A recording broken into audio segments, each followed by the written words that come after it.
자, 여러분 안녕하세요. 행복한 안식일입니다. 오늘 특별히 안식학교 시간을 통해서 이렇게 멋지고 아름다운 하늘 정원 소식을 들으니까 마음이 더 기쁘고 즐거운 것 같습니다. 그리고 그곳에서 뛰어노는 어린이들, 학생들, 그리고 청년들의 모습을 보니까요, 웃음을 넘어서 정말 감사의 눈물이 나올 것 같았어요. 이제 그곳은 우리 어린이들만의 공간이 아닙니다. 우리 어르신들도 사용하실 수 있습니다. 그곳에 가셔서 또 좋은 교제 시간들을 우리 어른들도 함께 나누는 시간이 있었으면 좋겠습니다. 오늘은 우리 성도님들과 함께 2기 창세기 11과 꿈꾸는 자 요셉에 대해서 함께 살펴보고자 합니다. 성경의 창세기는 굉장히 중요한 책이죠. 우리가 창세기 서론에도 배우셨지만 사실 이 창세기 한 권만 있어도 우리 재림교회가 가지고 있는 모든 교리와 신학이 창세기 한 권 안에 다 들어있습니다. 그런데 이렇게 중요한 책 가운데 여러 부조들의 이야기가 있지만, 특별히 아브라함의 이야기도 있고요, 이삭의 이야기도 있고요, 야곱의 이야기도 있지만 요셉의 이야기가 이 창세기 50장 가운데 가장 많은 비중을 차지하고 있다는 것입니다. 여기 안식일 오후에 보면 가나안에서의 첫 번째 꿈에서부터 애굽에서의 죽음까지를 다루는 요셉의 이야기는 창세기 마지막 부분을 장식한다, 다른 어떤 부조에 관한 기록보다 많은 부분을 차지한다라고 기록되어 있어요. 그렇다면 이 요셉의 이야기가 이렇게 많은 부분을 할애하고 있다면 요셉의 삶 속에서 우리에게 주시고자 하는 좋은 메시지들이 많기 때문에 이렇게 기록하셨을 것입니다. 요셉이 만나는 환경, 요셉이 극복해낸 역경, 그리고 하나님께서 요셉을 세우시는 모든 과정들이 이 마지막 시대를 살아가는 그리스도인들에게 꼭 필요한 말씀이기에 하나님께서는 모세를 통하여 이렇게 많은 부분을 할애해 주셨다는 것입니다. 교과는 이 요셉의 삶을 통하여 우리가 배울 수 있는 것을 크게 두 가지라고 이야기하는데, 첫째는 하나님께서는 그분의 약속을 꼭 이루어 주신다는 것입니다. 그리고 두 번째로는 하나님께서는 악을 선으로 바꾸실 수 있다라는 것을 이번 교과에서는 우리에게 말씀해 주고 있습니다. 첫 번째, 하나님께서는 그분의 약속을 꼭 이루어 주신다. 우리는 이번 교과만을 놓고 보면 요셉이 꿈을 꾸죠. 그렇죠? 꿈을 꾸어서 형들의 볕단들이 해와 달과 11별이 자신에게 절하는 모습들을 봐요. 그래서 하나님께서는 요셉의 마음 가운데 주셨던, 그리고 요셉이 꿈꾸었던 것을 정말로 어떻게 해주십니까? 그 꿈을 이루어 주시죠. 애굽의 총리가 되게 하시고, 그의 형제들이 그의 앞에서 무릎을 꿇게 하시고, 또한 그의 백성들을 통치하는 모습을 요셉이 총리가 되게 하심으로 이루어 주십니다. 보다 더 큰 개념으로 보면 하나님께서는 하나님의 백성들을 부르실 때 아브라함에게 이러한 약속을 하셨어요. 내가 너로 큰 민족을 이루고 내게 복을 주어 내 이름을 창대하게 하리니 너는 복이 될지라, 이렇게 말씀을 하셨어요. 아브라함에게 내가 너로 어떤 민족을 이루게 하겠다고요? 큰 민족을 이루게 하시겠다 그랬습니다. 그러면 하나님께서 이 약속을 어떻게 성취시키시는가? 어떻게 아브라함의 자손들로 하여금 큰 민족을 이루게 하시는가? 그 이야기의 과정, 그리고 어떻게 하나님께서 큰 민족을 이루게 하시는지가 누구의 삶을 통해서 드러나는 것입니까? 요셉 이야기를 통해서 우리가 확인할 수 있는 거예요. 요셉이 애굽의 총리가 되고, 그 기근, 정말로 경험해보지 못한 7년간의 극심한 기근이 올 터인데, 그때의 하나님의 백성들을 살리시게 하기 위하여 하나님께서는 요셉을 어디로 보내신 거예요? 애굽으로 보내셨어요. 그리고 요셉이 애굽의 총리가 된 다음에 그의 아버지 야곱이 애굽으로 들어갈 때에 하나님께서 야곱에게 이렇게 말씀하시죠. 하나님이 이르시되 나는 하나님이라, 내 아버지의 하나님이니 애굽으로 내려가기를 두려워하지 말라. 내가 거기서 너로 큰 민족을 이루게 하리라. 그래서 요셉이 애굽에 간 것과 애굽의 총리가 된 것, 이스라엘 백성들이 애굽으로 들어간 것은 하나님께서 아브라함에게 하셨던 약속, 큰 민족을 이루시겠다는 약속을 성취시키기 위하여 요셉을 총리 삼으시고 이스라엘 백성들을 애굽으로 보내셔서 기근의 때에 그들의 삶이 하나님 안에서 축복받을 수 있도록 준비하셨다는 사실입니다. 실제로 이스라엘 백성들이 애굽에서 비록 노예의 삶도 거치긴 하였지만 출애굽의 시간을 마치고 그들이 애굽에서 나올 때에 그들의 숫자를 이렇게 이야기합니다. 이스라엘 자손이 라암셋을 떠나서 숫곳에 이르니 유아 외에 보행하는 장정이 몇 명이에요? 60만 명이나 되었다라고 기록을 해요. 70명의 가족이 들어가서 몇 명이 나온 것입니까? 60만 명의 가족이 나온 거예요. 그러니 하나님께서 큰 민족을 이루게 하셨습니까? 이루게 하셨습니다. 하나님께서는 그분의 약속을 뭐 하시는 분이세요? 지키시는 분이세요. 요셉의 꿈을 이루시는 분이시고 하나님의 백성들을 큰 민족을 이루겠다고 하신 것을 성취하시는 분이세요. 지금 우리에게도 어떠한 약속 안에 우리가 살고 계십니까? 요한복음에 예수님께서 내가 가서 너희를 위하여 처소를 예비하면 다시 와서 너희를 내게로 영접하여 나 있는 곳에 너희도 뭐하게 하겠다? 있게 하시겠다. 그 재림의 약속 또한 하나님께서는 지키실까요? 지키실 것입니다. 고린도전서 15장에 나타난 말씀처럼 데살로니가전 4장에 있는 말씀처럼 그 예수님이 오실 때 우리가 부활하여 변화하여 하늘에 갈 것을 우리 믿으십니까? 믿으시죠? 하나님께서는 우리에게 하신 약속을 다 뭐 하시는 분이에요? 지켜주시는 분이에요.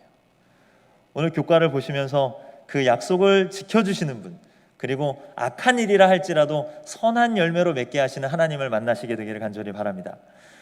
두 번째로 우리가 배울 것은 하나님께서는 악을 선으로 바꾸어 주신다라고 교과의 저자는 기록하고 있어요.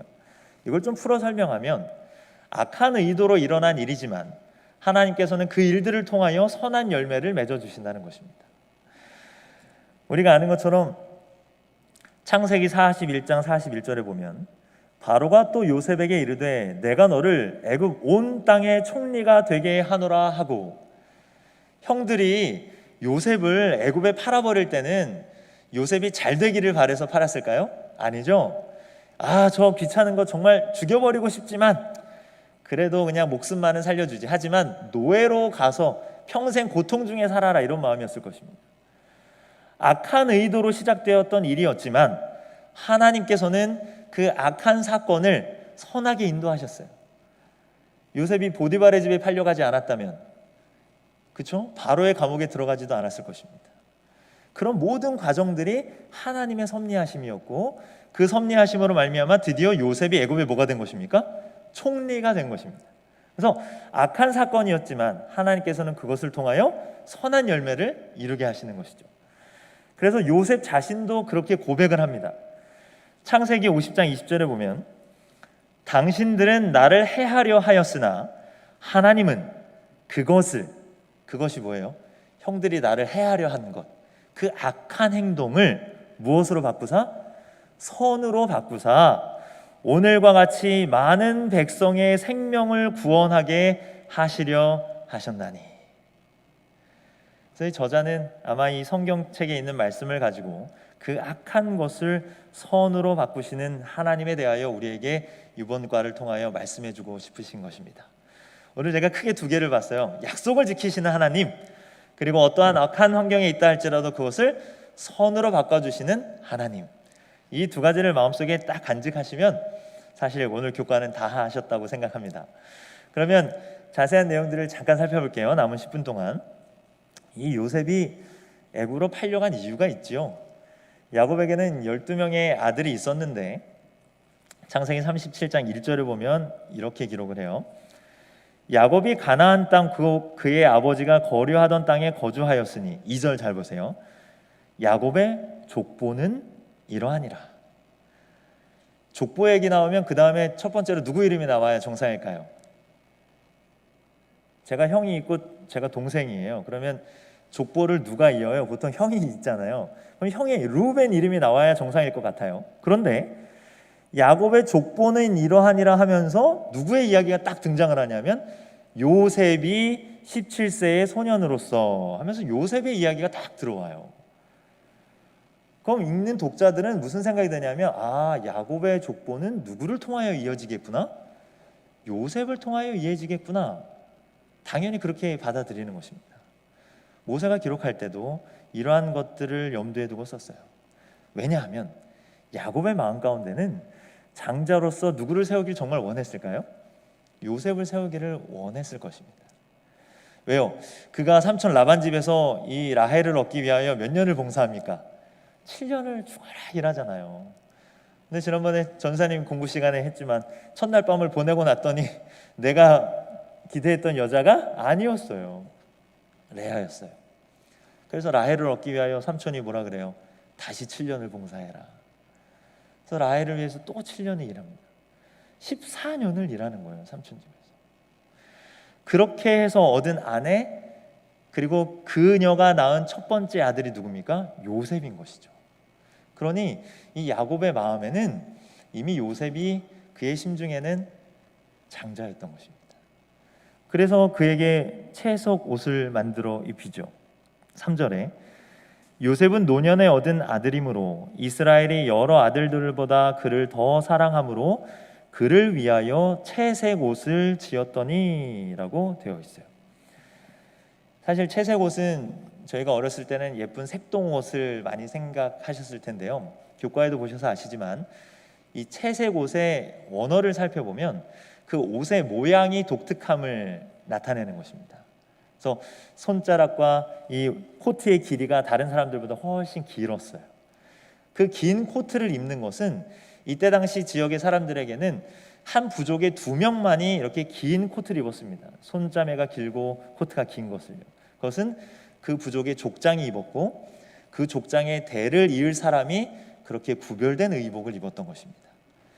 그런데 야곱이 요셉에게 이제 장차 이 가문을 이끌어 나갈 것을 상징하는 그 옷을 만들어 입힌 거예요.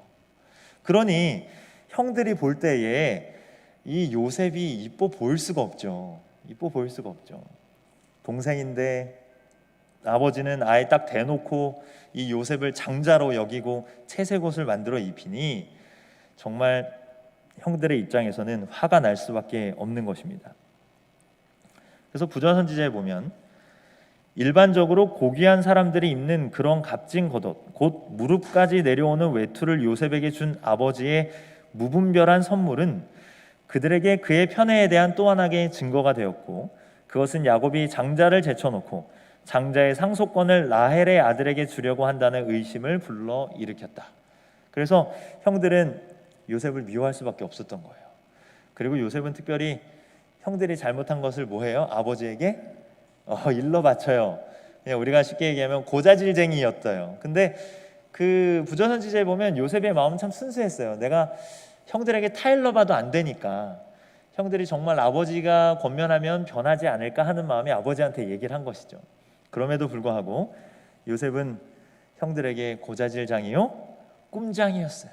또 어느 날 꿈을 꾸니 뭐 형들이 나한테 와서 절을 한다 그러고 해달별이 나한테 절을 한다 그러고, 그러니까 형들은 요셉을 미워할 수밖에 없는 것입니다. 시간이 빨리 지나가는데요. 그래서 우리가 이러한 가족 내의 갈등들을 생각해 볼 때 역지사지 서로의 입장에서 생각해 보면 야곱의 입장도 이해가 가고 요셉의 입장도 이해가 가요.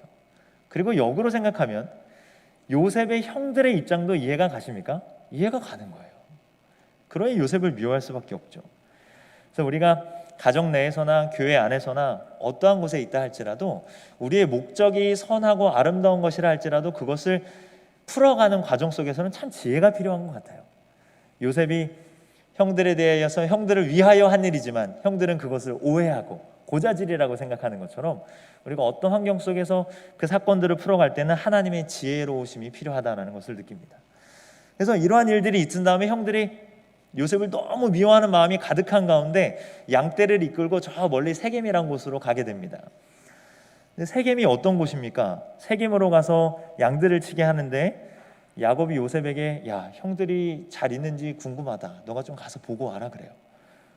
세겜은 근데 어떤 곳인가 하면 창세기 34장 26절에 보면 칼로 하물과 그의 아들 세겜을 죽이고 디나를 세겜의 집에서 데려오고 라고 기록되어져 있습니다. 이곳은 요셉의 그 누이 중에 디나라는 여자가 있었는데 그 족장의 아들에게 겁탈을 당하죠. 그래서 그의 형제였던 시므온과 레위가 화가 나서 그들에게 한 가지 거짓 약조를 합니다. 너희가 할례를 받으면 우리가 동맹을 할게. 그래서 그 부족의 남자들이 다 할례를 받고 고통스러워할 때 칼을 차고 들어가서 그 부족들을 다 뭐해요? 죽여버리죠. 그때 야곱이 마음 가운데 두려움이 들었어요. 이러한 학살로 인해서 이 지역에 있는 부족들이 연합하여 우리를 공격하면 어떡할까? 그래서 하나님께서 야곱을 베델로 내려보내시고 또 이곳으로 정착하게 하신 것이었어요. 그러니 세겜은 사실 어떻게 보면 좀 야곱의 자손들이 가기는 두려운 동네였을지 몰라요. 그럼에도 불구하고 이 야곱의 아들들은 그곳으로 올라갑니다. 그리고 그곳에서 양을 쳐요. 그건 참 놀라운 사실은 야곱이 사랑하는 아들이었지만 요셉을 어디로 보냈다는 거예요? 세겜으로 보냈다는 거예요. 세겜으로 보냈다는 것입니다.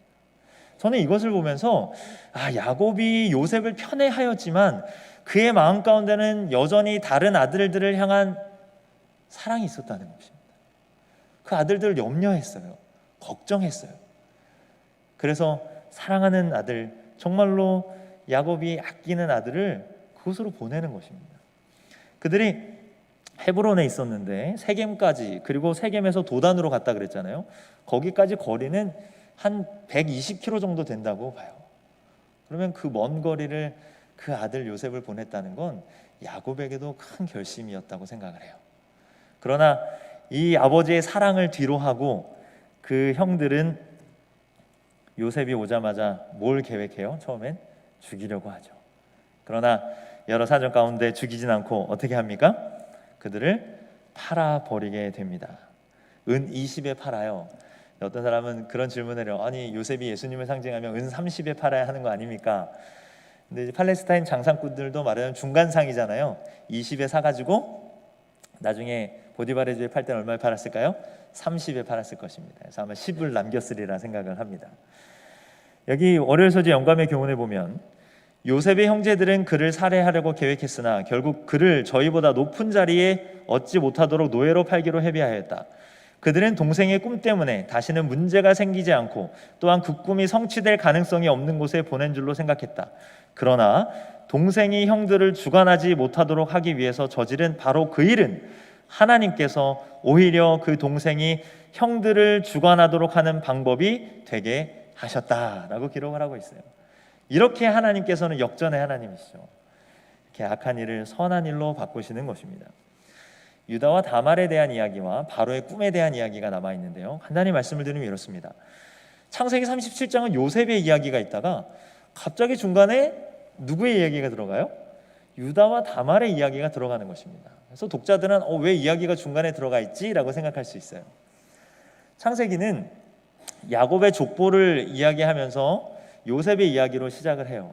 그래서 야곱의 후손은 요셉이라는 것을 딱 보여줍니다. 그러나 우리가 아는 것처럼 예수님의 조상 가운데 요셉이 들어있나요? 그렇지 않아요. 그렇지 않고 예수님의 조상 가운데는 바로 베레스가 등장을 하고 베레스의 어머니는 누구요? 다말이 나옵니다. 그러면 예수님의 조상이었던 유다와 다말에 대한 이야기가 이 독자들에게는 필요했어요. 그래야 나중에 예수님의 이야기와 연결시켜 줄 수 있기 때문에. 그래서 창세기의 저자는 이 요셉의 이야기의 중간이었지만 예수님의 족보를 독자들에게 알려주시기 위하여 38장에 이 이야기를 삽입하게 된 것입니다. 유다와 다말의 이야기를 간단하게 말씀을 드리면 결론은 이것이죠. 다말이 결혼하였는데 결혼한 남편이 뭐하고 말아요? 죽고 말아요. 여기 보면 엘이 죽었어요. 그러자 동생 오난에게 그 형의 장자의 계보를 잊게 하기 위하여 다말에게 주어집니다. 그런데 오난은 8절에 보면 이르되 내 형수에게 들어가서 남편의 아우된 본분을 행하여 내 형을 위하여 씨가 있게 하라. 9절 오난이 그 씨가 자기 것이 되지 않을 줄 알므로 형수에게 들어갔을 때에 그의 형에게 씨를 주지 아니하려고 땅에 설정하매. 그때는 무슨 제도가 있었냐면 형사 취수 제도란 것이 있었습니다.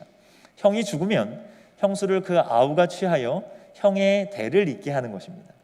그래서 동생이 그 형수와 동침하여 아이가 낳으면 이 아이는 비록 동생의 씨였지만 그 아들은 형의 장자의 계보를 잇게 하는 것이었어요. 그래서 이 오난이 내가 결혼하여 아이를 낳아도 이 형의 몫이 이 아이에게 다 돌아갈 터이니 내가 원치 않는다. 그래서 형수를 취하는 것을 거부하죠. 그래서 다말은 결국은 이제 아버지 시아버지를 속이고 시아버지와 동침하여 아이를 낳게 합니다.